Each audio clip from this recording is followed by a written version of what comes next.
Hola, buenos días. ¿Se escucha bien?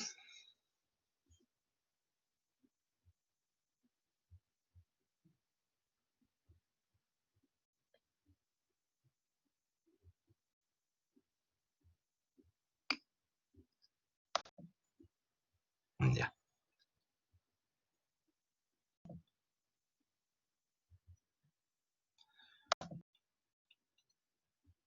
Ya, vamos a seguir entonces con esta parte de la materia que estamos, donde estamos estudiando los factores o elementos de la competencia absoluta. Vamos a terminar un poco antes la clase, alrededor de las 9 por si acaso.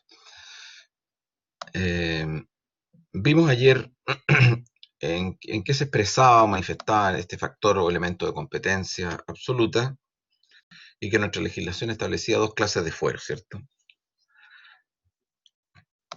Uno, el fuero menor o el fuero chico, que está consagrado en el artículo 45, número 2, letra G del Código Orgánico, y que dice en relación con causas civiles y causas de comercio cuyas cuantías no sean inferior a 10 unidades tributarias mensuales, y que intervengan personas quienes esa disposición se refiere, ¿cierto? Señaladas en el artículo 45, número 2, letra G. ¿En qué se expresaba el fuero? El fuero chico significaba entonces que estas causas, por intervenir esas personas aforadas, van a ser conocidas en primera instancia por un juzgado de letras competente, en circunstancias que si no hubiera existido el fuero, habrían sido conocidos en única instancia y obviamente que la posibilidad de revisión y de impugnación de esa sentencia no habría sido posible. Entonces se amplía el marco, digamos, de revisión de esos juicios por la circunstancia, digamos, de que en ellos existen personas aforadas. Entonces, bueno, el artículo 45, número 2, letra G, ya lo leímos ayer, ¿cierto? Se refería fundamentalmente a causas en que que sean parte o tengan interés los comandantes en jefe del ejército, armada, fuerza aérea, los fiscales de los tribunales eh, de Corte de Apelaciones, los ministros de Corte Suprema, ministros de Corte de Apelaciones, los cónsules generales, los cónsules o vicecónsules de las naciones extranjeras reconocidas por el presidente de la República, y señalábamos también las corporaciones y fundaciones de derecho público o en general los establecimientos públicos de beneficencia. En esos casos, entonces, por intervenir estas personas, esas causas van a ser conocidas en primera instancia y no en única instancia si no se hubiera aplicado el fuero. En segundo lugar, tenemos la aplicación del fuero mayor o fuero grande. El fuero mayor dice relación con las controversias también civiles y comerciales que en definitiva van a ser conocidas por un ministro de Corte de Apelaciones respectiva en las que sean parte, tengan interés las personas a que se refiere este artículo 50, número 2 del Código Orgánico, ¿cierto? Bueno, presidente de la República, expresidentes, ministros de Estado, senadores, diputados, ministro de Tribunales Superiores de Justicia, Contralor General de la República, etcétera, ¿cierto? Intendentes, gobernadores, agentes diplomáticos chilenos. Ahí aparece toda la indicación e individualización de las autoridades, digamos, que gozan o tienen este fuero mayor o fuero grande, como se conoce entonces, y la circunstancia va a variar por el hecho de, digamos, que estas causas no van a ser conocidas por un juzgado de letras como hubiera sido en otra condición, sino que van a ser conocidas por un ministro de Corte de Apelaciones, como ya hemos dicho, según el turno que ellos fijen. Sabemos que ya dentro de los tribunales ordinarios tenemos también a los ministros de Corte de Apelaciones. No obstante ello, hay ciertas situaciones en que vimos también en que el fuero se suprime en ciertos casos. Es decir, hay casos en que el fuero no se considera para ningún efecto, según la regla de lo que establece el artículo 133 del Código Orgánico. Así, por ejemplo, esta disposición contiene que no se considerará el fuero en los casos que indica. Sí, digamos hasta ahí.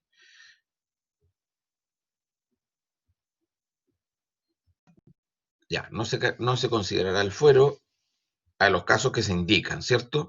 ¿Y qué casos indica el artículo 133? Bueno, hay una serie de materias.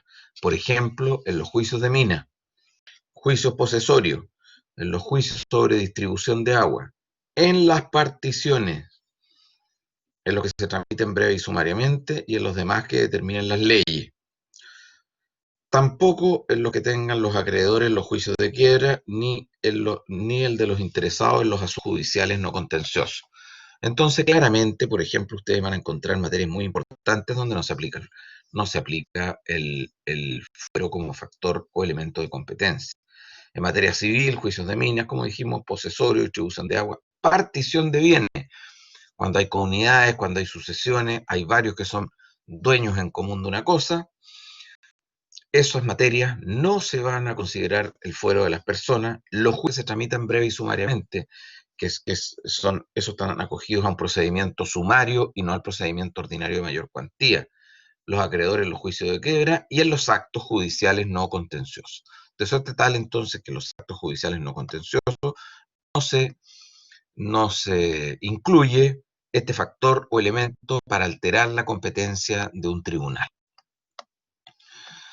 Dentro del fuero puede ocurrir también una última situación en que es común que en un juicio intervengan personas con fuero y personas que no tengan, ¿cierto? Es cosa de revisar los distintos procesos en los tribunales y obviamente que hay juicios en que se da este supuesto de que en una misma causa, ¿cierto? Gocen personas aforadas o intervengan personas aforadas y además personas que no revisten o no tengan esta calidad o dignidad que nos dice la ley. Es una situación, digamos, que ocurre y lo importante es que en esos casos las personas que gozan del fuero, por así decirlo, van a arrastrar a aquellas que no tengan fuero, de manera que van a ser juzgadas como si todas ellas, como si todas ellas entonces estuvieran gozando de este factor o de este elemento de competencia. Indudablemente entonces habrá que ver si se trata de personas que gozan del fuero mayor o bien entonces, porque eso implicaría que se va a cambiar el tribunal, o bien en el evento que opere el fuero menor, lo que va a variar va a ser solo la instancia o el grado jurisdiccional en que va a conocer el tribunal de un asunto.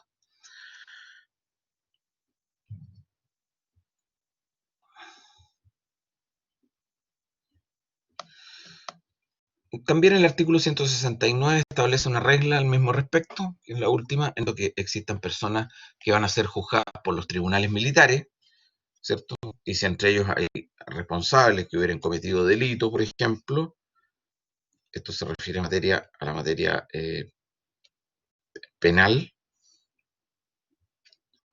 había una regla ahí, digamos, en que las personas aforadas arrastraban a quienes no tenían fuero. Esa regla hoy día se encuentra eliminada, la disposición del artículo 169, pero también se da, y algo me habían preguntado, tratándose de los tribunales militares, bueno, hoy día no se da este supuesto, digamos, entonces eh, la norma del artículo 169 para estos efectos fue suprimida.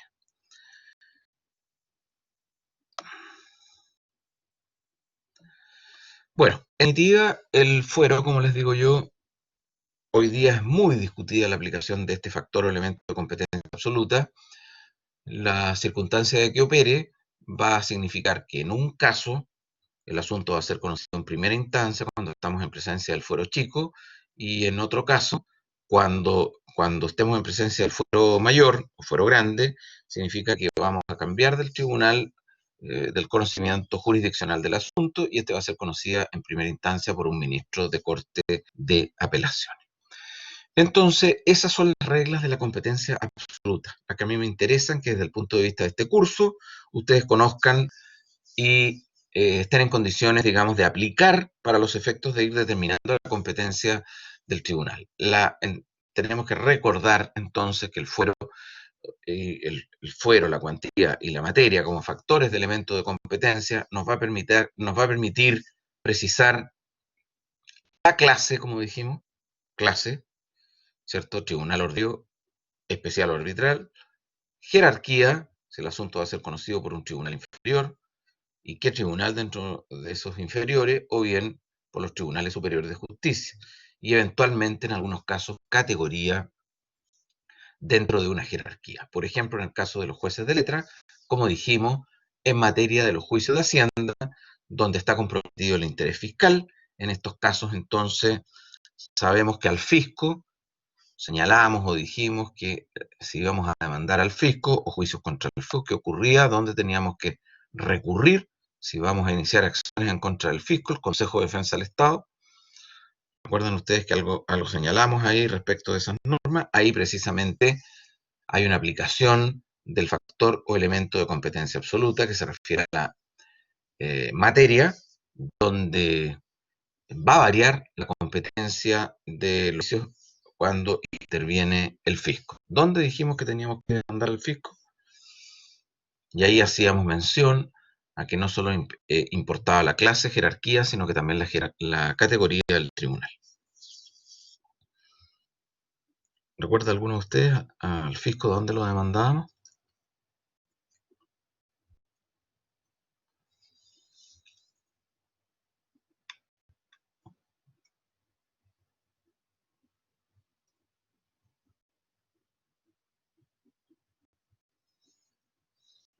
Bueno, dijimos que el fisco, por aplicación del elemento materia, ¿cierto? Naturaleza del asunto, al fisco se le puede demandar exactamente, cierto juez de letras de categoría de comuna asiento de corte de apelaciones.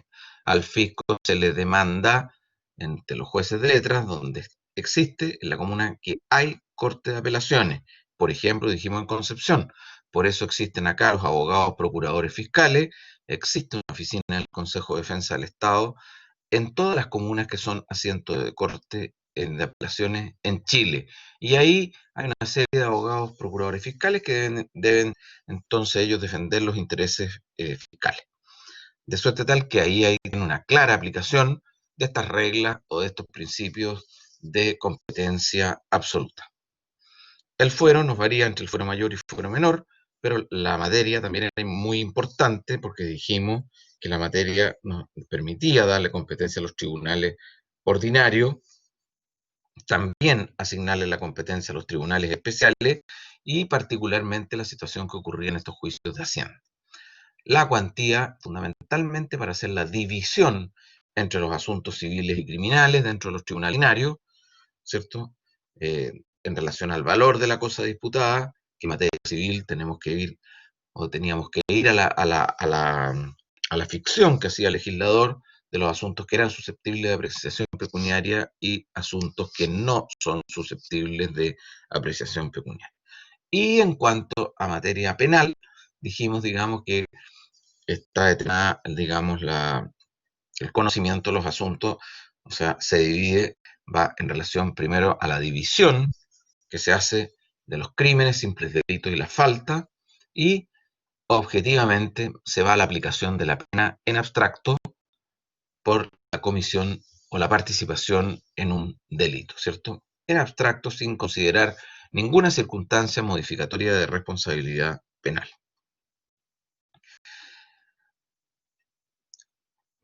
Pero ahora vamos a ver lo que se refiere a una cuestión distinta. Esto es las reglas de la competencia relativa, ¿cierto?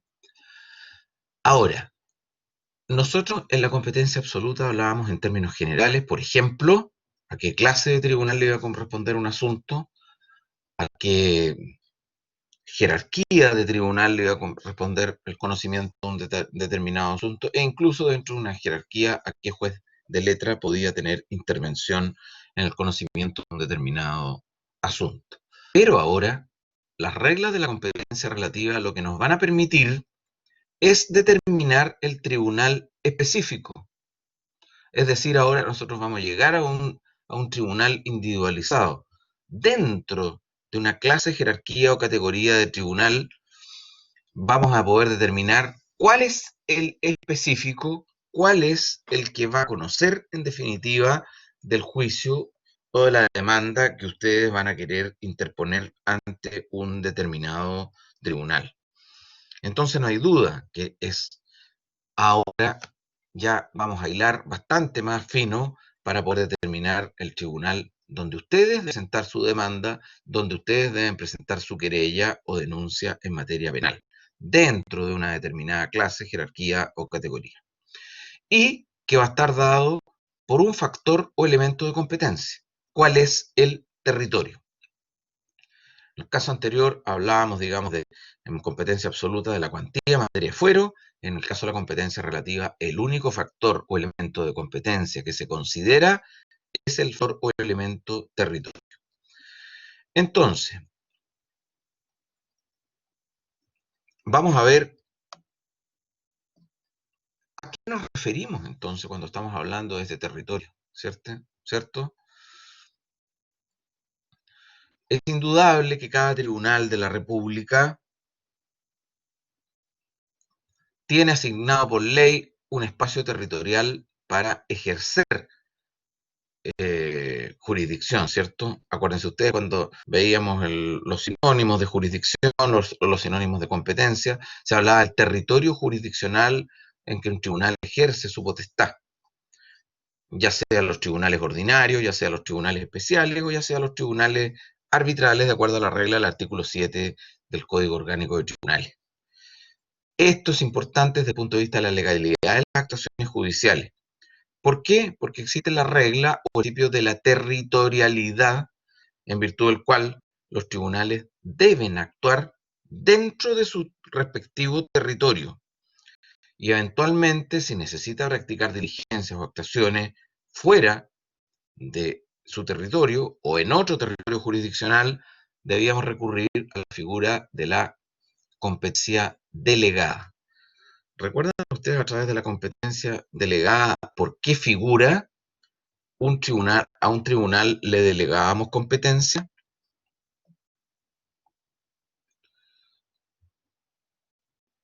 Que obviamente no nos estamos refiriendo específicamente a ese territorio jurisdiccional.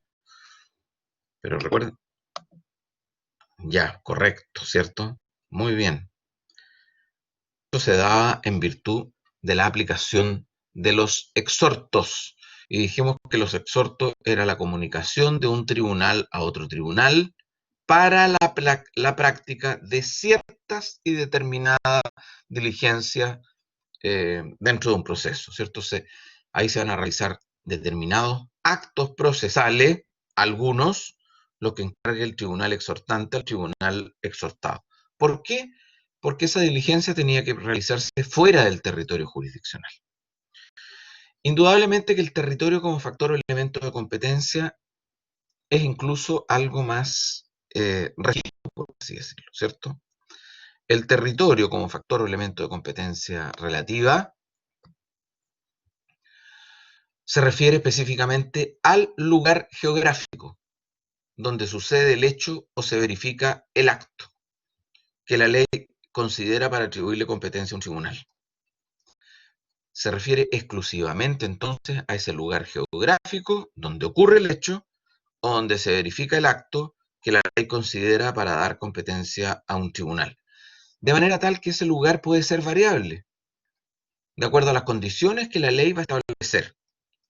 Vamos a ver, este elemento o factor de competencia relativa, el Código Orgánico de Tribunales señala diversos factores para llegar al territorio. Por ejemplo, se considera el lugar del domicilio del demandado. Ese es un factor de territorio. Lugar del domicilio del demandado o del interesado. El lugar donde se encuentre ubicado un determinado bien. En tercer lugar, el lugar donde hubieran estipulado en una convención. Entonces tenemos distintos factores que la ley nos va a atribuir o nos va a decir, este es el válido para la aplicación entonces del elemento competencia relativa como lo sería el territorio. Entonces, en algunos casos se considerará el domicilio del demandado, en otros casos el lugar donde se encuentre ubicado el bien, en otros casos donde se hubiera celebrado el respectivo contrato, el lugar donde se hubiera cometido un hecho delictual, etcétera. Entonces, vamos a encontrar varias posibilidades, los efectos entonces de estar en presencia del factor o elemento de competencia relativa como lo es el territorio. Entonces, ¿por qué vamos a estudiar este factor o elemento de competencia relativa? Esto lo vamos a estudiar porque el factor o elemento de o los factores o elementos de competencia absoluta no son suficientes. No nos permiten precisar o llegar al tribunal específico que debe conocer un determinado asunto. Porque en Chile existen muchas clases y jerarquía de tribunal. No hay un solo tribunal, por ejemplo, que conozca los recursos de apelación. Hay 17 cortes de apelaciones.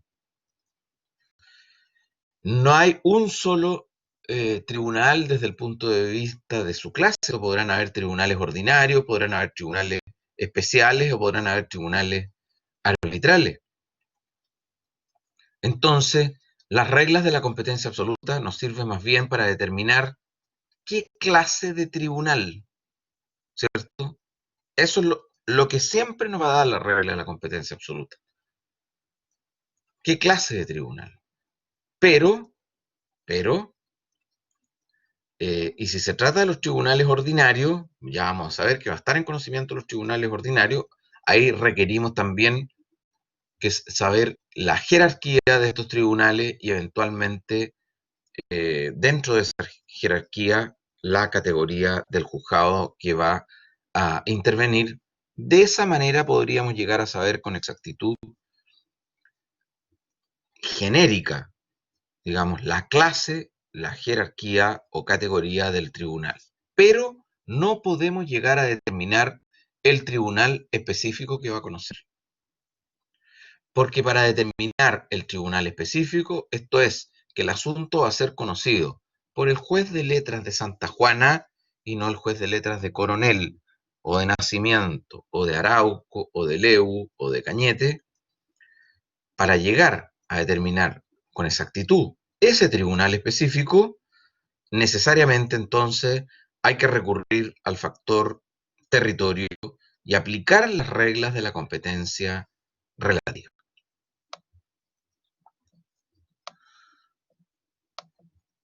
Así podremos entonces singularizar exactamente qué tribunal va a conocer y decidir una causa. Bueno,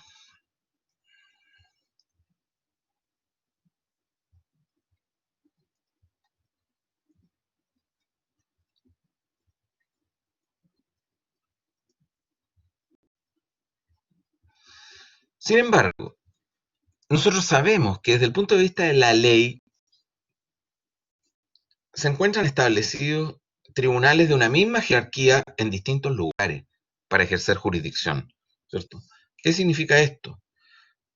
Que los diferentes asuntos de su competencia están cubiertos, por así decirlo, dentro de todo el país, porque hay jueces de letras en Concepción, en Temuco, en Puerto Montt, en Arica, en Iquique, en La Serena, en Punta Arenas, en Talca, ¿cierto? En Linares, en Chillán, en Los Ángeles. Entonces ustedes ven que dentro de esta jerarquía hay muchos tribunales para cubrir las necesidades de tutela judicial que ocurren a lo largo de todo el país.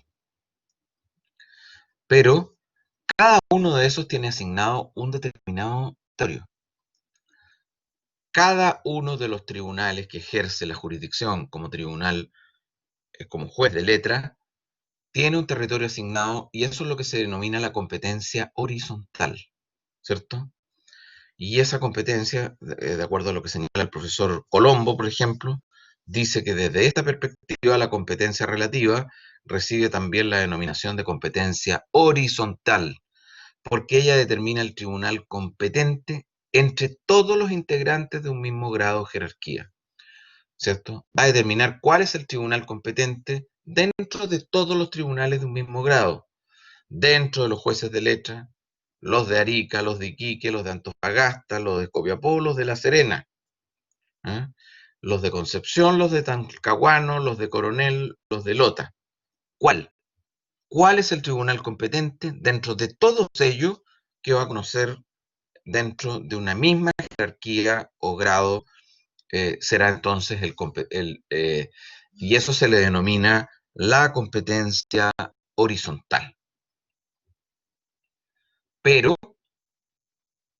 pero existe además lo que se denomina la competencia vertical. La competencia vertical es la que se basa en el sistema procesal de la doble instancia. Recuerden ustedes que nosotros hablamos que desde el punto de vista jurisdiccional existe en Chile la doble instancia. ¿Por qué? El territorio que ocupa esa doble instancia también se denomina competencia vertical entre los tribunales de distinta jerarquía. Entre los tribunales de distinta jerarquía, la que se va determinando una vez que se fije con arreglo a la ley la competencia del tribunal inferior para conocer de un asunto en primera instancia. Porque así lo establece la ley, que una vez está determinado el tribunal inferior que va a conocer de un asunto en primera instancia, ahí vamos a aplicar las reglas de la competencia absoluta y relativa, automáticamente queda fijada la competencia de pleno derecho, la competencia del Tribunal Superior para conocer del mismo asunto en segunda instancia. Esta es la regla del grado que nosotros vamos a estudiar. Después que terminemos de estudiar las reglas después que estudiamos estudiar estos factores o elementos de competencia, esa regla está contenida en el artículo 110 del Código Orgánico. Entonces, en ese caso sí, esa regla eh, también nos va a permitir determinar, una vez que tenemos ya señalado cuál es el tribunal inferior que va a conocer de un asunto, por ejemplo, el juez de letras de Santa Juana, vamos inmediatamente, ¿qué tribunal va a conocer del mismo asunto en segunda instancia? Si nosotros interponemos nuestra demanda ante el juez de letras de Santa Juana, automáticamente va a quedar determinado el tribunal que va a conocer del mismo asunto en segunda instancia, como lo va a hacer la Corte de Apelaciones de Concepción. Entonces, solo es la ley la que va a fijar o determinar el tribunal de segunda instancia que va a conocer de un asunto. Esto no lo pueden modificar las partes, ¿cierto? Por eso es que no hay prórroga de competencia en segunda instancia, como ya volveremos a señalar. La prórroga solo se da en primera instancia, pero no en segunda, porque el tribunal de segunda ya está determinado en ley. Y siempre que se trate de asuntos civiles contenciosos.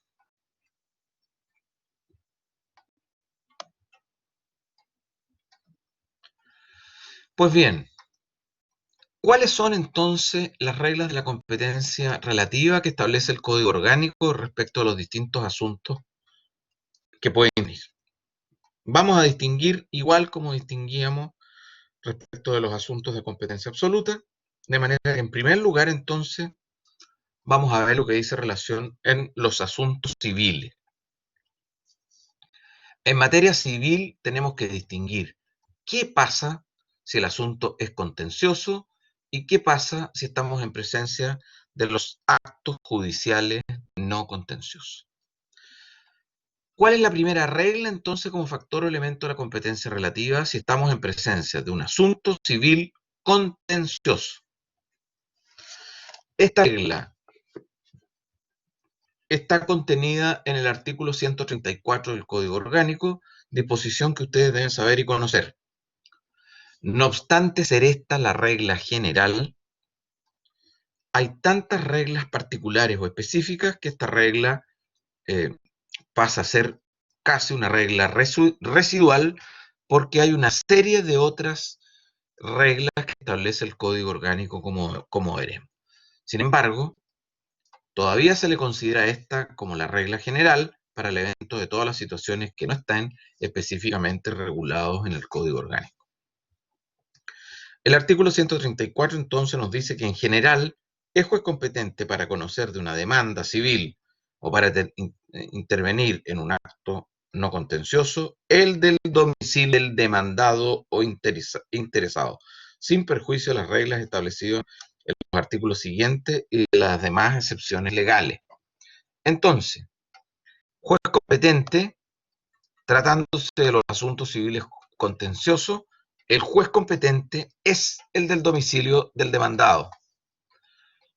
Domicilio del demandado. Sin perjuicio de las reglas establecidas en las disposiciones siguientes y en las excepciones legales entonces que establece el Código Orgánico. Insistimos, esta regla es solo general en la letra de la ley porque existen muchas excepciones que en definitiva casi pasa a ser una regla de excepción también o una regla residual como estamos señalando. Entonces, ahora vamos a poder llegar a ese tribunal específico que hemos querido saber. ¿Cuál va a ser la principal regla o la regla general en esta materia? Entonces va a ser la del domicilio del demandado. ¿Qué entendemos por domicilio para estos efectos? La ley procesal no lo define. De manera que aquí, domicilio, vamos a aplicar las nociones o concepciones civilistas del domicilio, las que están establecidas en el artículo 59 y también en el artículo 62 del Código Civil. El artículo 59 se refiere del Código Civil a que el domicilio es la residencia acompañada real o presuntivamente del ánimo de permanecer en ella. Y el artículo 62 dispone que el lugar donde un individuo está de asiento o donde ejerce habitualmente su industria, su profesión o oficio, determina su domicilio civil o vecindad. El domicilio, entonces, vamos a aplicarlo en el sentido que establecen las normas del Código Civil. ¿Ustedes estudiaron ya domicilio desde el punto de vista de las normas del derecho civil o no?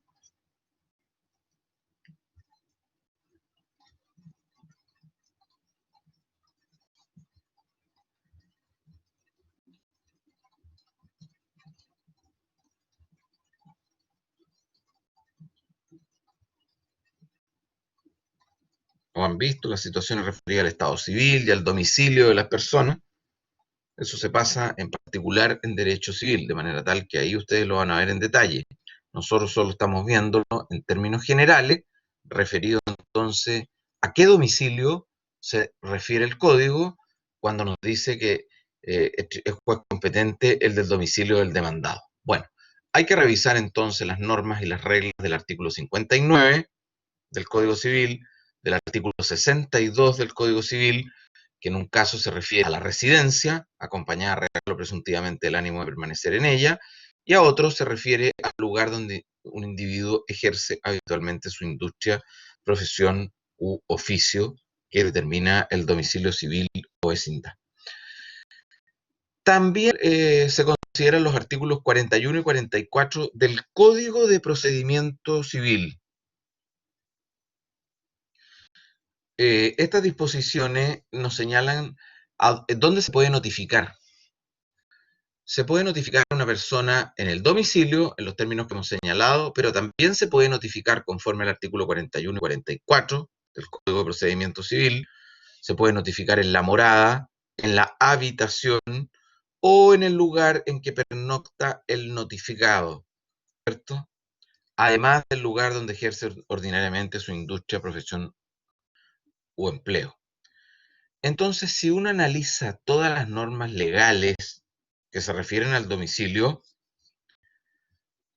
hay que entender que está referido al domicilio en un sentido amplio. Si analizamos las reglas de los artículos 59 del Código Civil, 62 del Código Civil, 41 y 44 del Código de Procedimiento Civil, tenemos que concluir que el juez competente, el del domicilio del demandado, y entendemos por domicilio aquel donde tiene su morada o habitación o donde ejerce habitualmente su industria, profesión u oficio.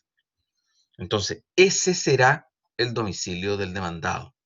Aquel lugar entonces donde tenga su morada o su habitación o donde ejerza habitualmente su industria, profesión u oficio. Sin embargo, hay varias situaciones que pueden presentarse en relación al domicilio para los efectos de determinar la competencia.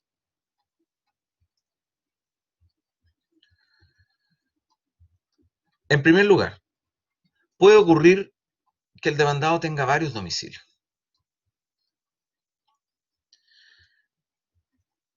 Si el demandado tiene 2 o más domicilios en distintos lugares o comunas, el actor puede interponer su demanda en cualquiera de estos lugares o domicilios. Esa regla está dada en el artículo 140 del Código Orgánico y en el evento que existan varios domicilios donde él tenga su morada, tenga su habitación, otro lugar donde ejerza su industria, profesión, oficio, ¿dónde lo podemos demandar? Lo podemos demandar en cualquiera de esos domicilios. Además, si hay varios demandados, otra figura, y cada uno de estos demandados tiene un domicilio en distinto lugar, también el demandante puede interponer su demanda ante el juez de cualquiera de estos diversos domicilios que correspondan a alguno de los demandados.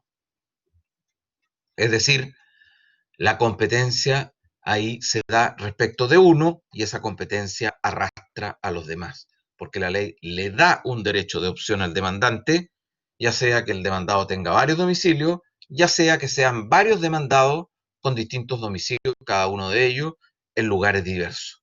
Entonces, corresponderá al juez competente el de cualquiera o el de alguno de los domicilios de estos demandados. Bastará entonces interponer la demanda ante alguno de los domicilios de estos demandados. Ahora bien, ¿qué ocurre si el demandado es una persona jurídica? ¿Dónde debemos demandar a esa persona jurídica? Si el demandado es una persona jurídica, la demanda la tenemos que interponer ante el juez del lugar donde la persona jurídica tenga su asiento, tenga su domicilio. ¿Dónde está señalado esa persona jurídica? ¿Dónde tiene su domicilio? Eso tiene que estar señalado en los estatutos de la persona jurídica. Pero si esa persona jurídica demandada tiene establecimientos, oficinas, comisiones que la representan en diversos lugares, como por ejemplo existe con muchas sociedades comerciales que están presentes en distintas ciudades en el país, la demanda se puede presentar ante el juez del lugar donde exista el establecimiento, comisión u oficina que celebró el contrato que intervino en el hecho que da origen al juicio. Entonces, en ese caso, la demanda se puede presentar ante el juez competente donde se celebró el contrato, no en cualquiera de las oficinas que tenga este establecimiento comercial, eventualmente un domicilio, ¿cierto? O lo que digan los estatutos, sino que se va a poder demandar ante el juez, más allá de lo que digan los estatutos, en el juez del lugar que tenga la oficina que celebró el contrato, de acuerdo a la regla del artículo 142. Por último, o sea, no por último, por hoy día, digo, vamos a analizar la aplicación de las reglas especiales de la competencia relativa. ¿Qué reglas especiales hay entonces más allá de la aplicación del artículo 134 para determinar que el juez competente es el del domicilio del demandado? En cuanto a las reglas especiales, hay que cumplir algunas condiciones que establece la ley. Lo primero que hay que ver, en primer lugar, hay que a lo que hayan convenido las partes sobre el domicilio para efectos jurisdiccionales. ¿Por qué? Porque es posible que las partes hubieran pactado prórroga de la competencia, como dijimos. Entonces, si hay convención, si hay acuerdo de las partes, será, en primer lugar, competente el juez del lugar en que las partes hayan estipulado la respectiva convención. Artículo 135 del Código Orgánico y artículo 138. Así lo dice el artículo 135, si la acción entablada fuera inmueble, será competente para conocer del juez del lugar que las partes hayan estipulado la respectiva convención. 138, si la acción entablada fuera la que se reputa mueble, con arreglo a lo prevenido en los artículos 580 y 581 del Código Civil, será competente el juez del lugar que las partes hayan estipulado la respectiva convención. Entonces, si hay convención, la primera regla especial que debemos aplicar es que debemos estar a los que las partes hubieran estipulado en la respectiva convención, conforme a la regla del 135 y 138 del Código Orgánico. Entonces, lo primero que tendremos que ver es si hay convención. Si no hay convención, tenemos que irnos a la naturaleza de la acción, considerando el derecho material discutido. ¿Por qué? Tendremos que ir a la naturaleza de la acción y distinguir si la acción es mueble o si la acción es inmueble. Primero nos vamos a la convención. Segundo, nos vamos a la naturaleza de la acción. Si la acción es de aquellas que se reputan mueble, juez competente, volvemos a la regla general, es el del domicilio del demandado. Entonces, si la acción es mueble, aplicamos la regla del artículo 138, y si la acción es mueble, es competente el juez del domicilio del demandado. En segundo lugar, si la acción es inmueble, aquí el demandante tiene un derecho de opción. Puede interponer su demanda en alguno de los siguientes lugares. En alguno de los siguientes lugares.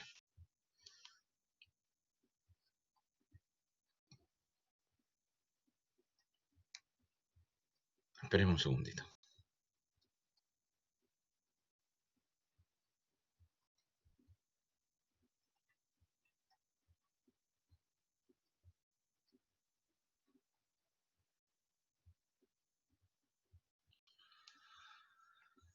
Dijimos, si la acción entablada entonces es mueble, va a ser competente, vamos a aplicar ahí, digamos, cuando convención de las partes, tenemos que irnos a la naturaleza de la acción. Si la acción es entablada es mueble, es competente el del domicilio, fue competente el del domicilio del demandado. Pero si la acción es inmueble, el demandante tiene un derecho de opción. ¿Dónde puede presentar su demanda? Puede presentar su demanda en el juez del lugar donde se contrajo la obligación, o puede presentar su demanda en el lugar donde se encontrare la especie reclamada.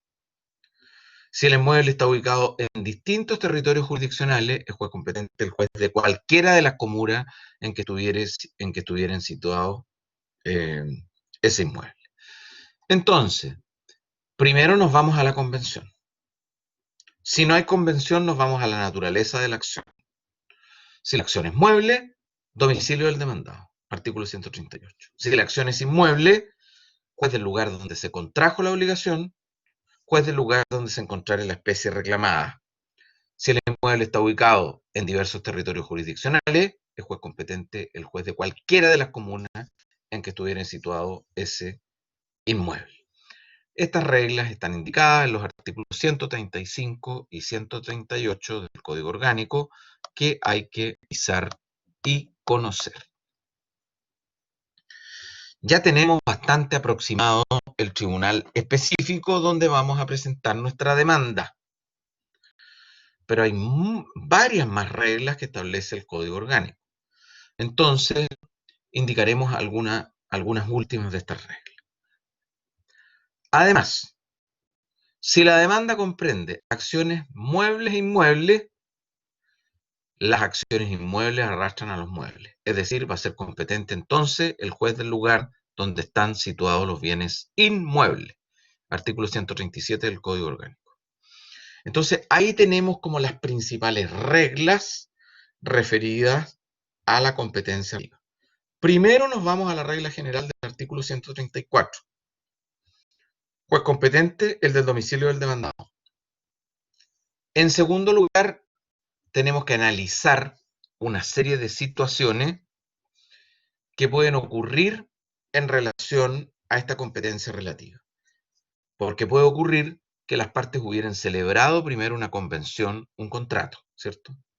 Hay que ver si hay o no hay convención. Si hay convención, nos vamos al domicilio que señala la convención. Y ese va a ser el domicilio para los efectos de demandar. Si no hay convención, estas reglas específicas obviamente que van a primar. Si no hay convención, tenemos que irnos a la naturaleza de la acción. Si la acción es mueble, juez competente el del domicilio del demandado. Si la acción es inmueble, derecho de opción para el demandante, juez del lugar donde se contrajo la obligación, juez del lugar donde se encontrare la especie reclamada. Si el inmueble está ubicado en diversos territorios jurisdiccionales, juez competente el de cualquiera de las comunas donde estuviera situado. Si la demanda comprende acciones muebles e inmuebles, juez competente el juez del lugar donde están situados los inmuebles. Ahí tenemos el parámetro, tenemos ahí la especificación de cada uno de los tribunales competentes para llegar al tribunal específico que va a conocer entonces de este asunto. Además, hay una serie de reglas de competencia relativa que se van a aplicar a determinados juicios. Vamos a ver algunos de los más importantes que establece.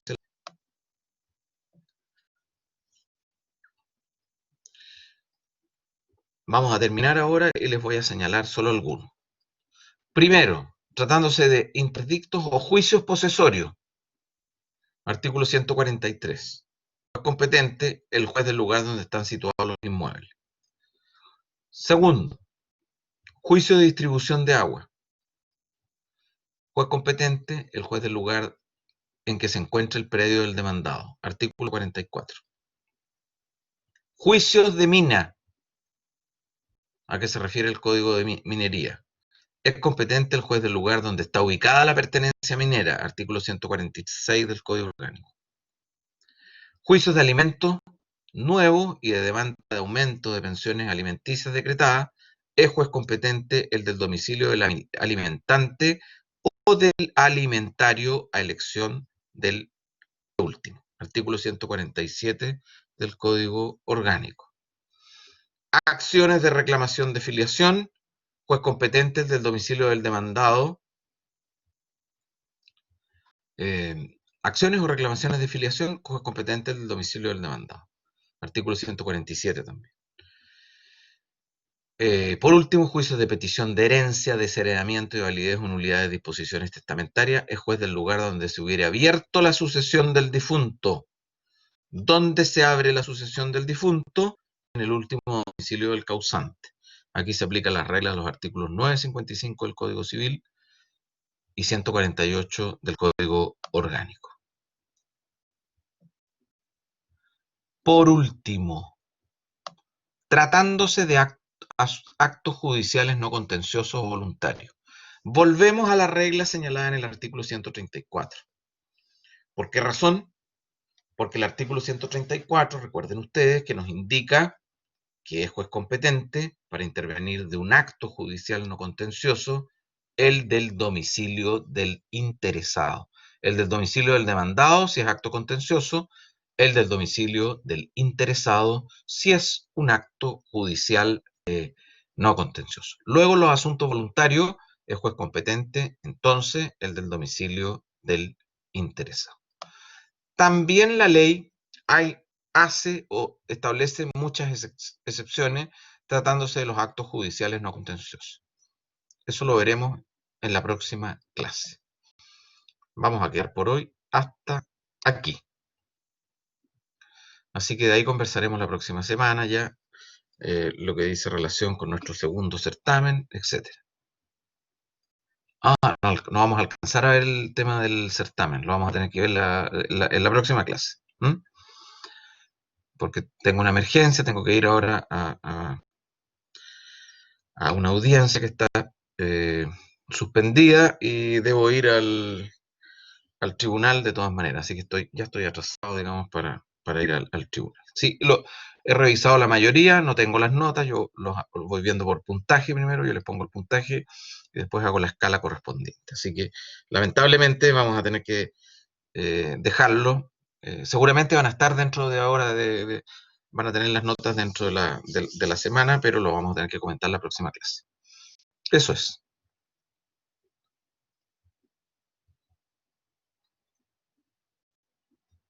Están casi listos, como les digo. Quedamos hasta aquí.